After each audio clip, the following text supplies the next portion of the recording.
श्रुतेभ्यः ओम नमः श्रुतेभ्यः ओम नमः श्रुतेभ्यः।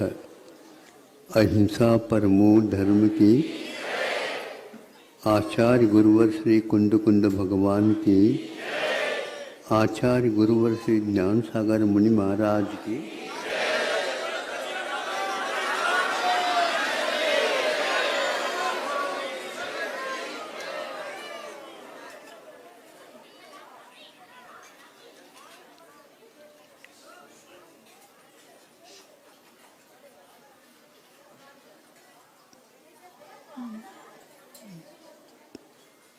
पशु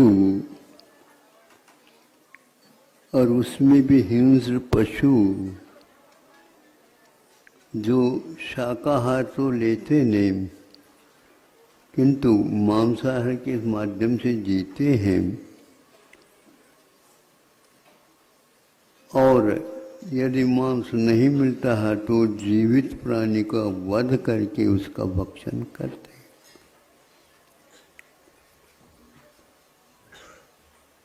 जैसे खावे अन्न वैसे हुए मन, यह उक्ति है। उन्हें कोई भी उपदेश देने वाला नहीं है, किंतु वहाँ पर कोई तपस्वी उपदेशक पहुँच जाए और उनके दर्शन हो जाए और उनके कुछ शब्द कानों पर पड़ जाए तो समझ लेना उसका भी पुण्य तीव्र उदय में आया है। लेकिन सबका आ जाए एवं नियम नहीं है। तो एक हाथी का वध हो गया या मरण हो गया तो उसको देख करके वहाँ का हिंस्र पशु उसको खाने के लिए आ जाते। खाते खाते भीतर उसके खोल में वो पहुंच जाते। इसी बीच में धुआंधार वर्षा हो, वर्षा के कारण पानी आ गया, बाढ़ आ गई और वह बहता बहता इस समुद्र में भी जाकर के मिल जाता है।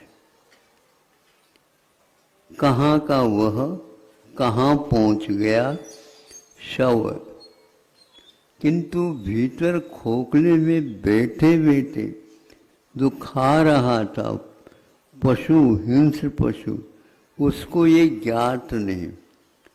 जब पानी में घुस गया तो ऐसी स्थिति में वह बाहर आकर के देखता है तो मेरा स्थान यहाँ तो कोई दिखता ही नहीं। अब वह पार होना चाहता है तो शव तो अब पुनः एक जहाँ से आया वहाँ तक पहुँचेगा नहीं। और वह तैरना जानता क्या नहीं जानता, उस बाढ़ में विचार करता करता डूब गया या बह गया। खाया पिया बह गए, क्या बोल रहे थे अभी रत्नगण श्रावकाचार्य चल रहा था कि एक शुल्लक जी ने कहा खाया पिया बह गए, खो गया। तो ये स्थिति है और वह भी बह गया। यदि वह विवेक रख करके, संतोष रख करके और जो कुछ भूख मिटाने के लिए इतना करता, लेकिन वह इतना लीन हो गया जैसे संसार अपना ही नहीं। यह अविवेक है। ऐसे बहने वाले केवल पशु पक्षी ही है ऐसा नहीं, मुंह की बाढ़ में बहने वाले बहुत सारे थे, अभी भी बह रहे हैं। इन लोगों ने सोचा भैया अपने को तो कुछ करना है तो कुछ बच गए, बाकी सब अभी हाँ, जिन्हें इस मंत्र का रहस्य ज्ञात हुआ,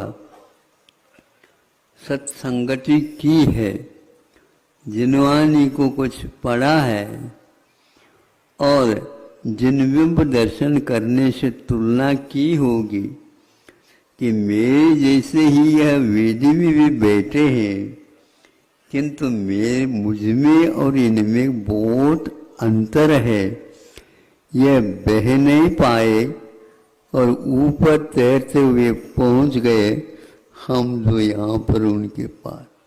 हम भी नहीं बह पाएंगे अब, किंतु वहाँ तक ऊपर उठना बहुत कठिन है। एक दो दिन में आप लोगों ने देखा होगा यह, अब तो आपको यहाँ देख करके पुनः जाना भी होता है। अब ये बैठे बैठे आपका आना जाना देखते रहेंगे,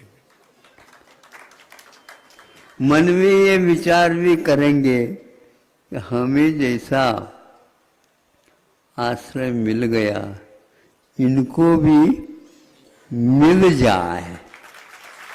ऐसे भाव करने से भी संभव है तरंगे जाकर के जैसे तट को छू जाती हैं, उसी प्रकार आपके भावों के तरंगे भी अनेक व्यक्तियों के मानस तक पहुंच सकते हैं और उसके द्वारा भी उसके मन में वो पिघलन भाव वो गल सकता है और वह भी आप जैसे सोच सकता है। शक्ति के अनुसार ही ये काम होता है। शक्ति के बाहर तो हम भावना कर सकते हैं, किंतु कार्य जो होगा वह शक्ति के अनुसार नहीं, जितना हम उसका उपयोग करेंगे उतना ही होगा। धीरे धीरे अपने कर्तव्य के अनुसार जो व्यक्ति एक एक कदम आगे रख रहा है उसको अनुभव होगा, उसको एहसास होगा कि यह जगत अपने ढंग से संचालित है। कहाँ कहाँ पर कहाँ कैसे द्रव्य क्षेत्र भाल के अपेक्षा से कर्म पक जाते हैं, उदीर्णा हो जाती है। उदय में आने के उपरांत उसका स्वाद जो है अनुभव उसके अनुसार होता है, लेकिन ये सब क्षणिक है। यह जिसने जान लिया अथवा श्रद्धान किया उसमें वह ज़्यादा तत्पर नहीं रहेगा। तत्पर का अर्थ वह उसी में लीन नहीं होगा, किंतु तात्पर्य कितना है, आशय कितना है, उद्देश्य क्या है, इसको समझने वाला व्यक्ति अवश्य ही इससे पार हो सकता है। कई लोगों ने पार होने के इरादे भी बने होंगे। इरादा भी अपने आप में एक बहुत महत्वपूर्ण वस्तु है।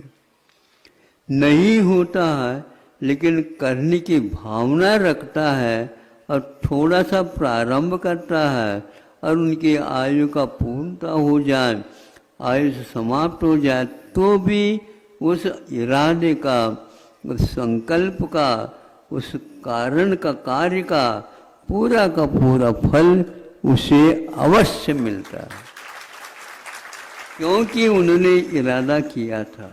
वो काम हुआ नहीं हुआ ये सब कर्म के उदय पर आधारित है, लेकिन कर्म के सेवक्षम से उनके मन में जो भाव आया वो फालतू नहीं जाता।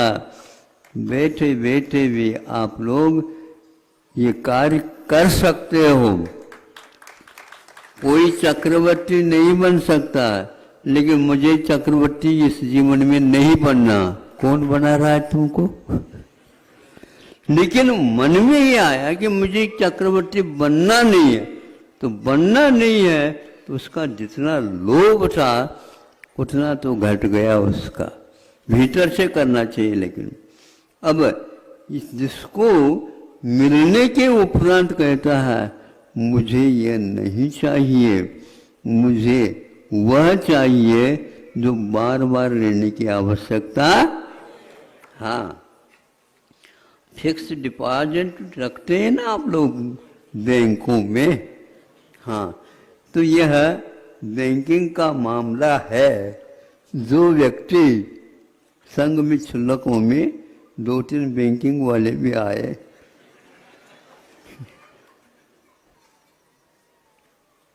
पहले नंबर वाले बैंकिंग वाले तो क्या होता है, जो व्यक्ति उसका लोभ नहीं करता और स्थायी रख देता है तो उसके ब्याज के कारण वो बढ़ता जाता। उसके भी कुछ नियम होंगे, मुझे नहीं जानता और जानना भी नहीं चाहता। बोलते माथा पच्ची कौन करेगा। हम तो उस बैंक की बात करना चाह रहे हैं जहाँ पर प्रतिशत में ब्याज लेना और देना नहीं होता, गुणित क्रम से वहां पर वृद्धि होती है।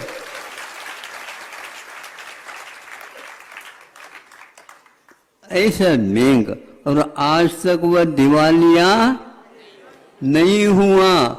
ऐसे पकड़ो, आप तो बैंक पकड़ते हो दिवालिया होगा, जो दिवालिया हो जाए।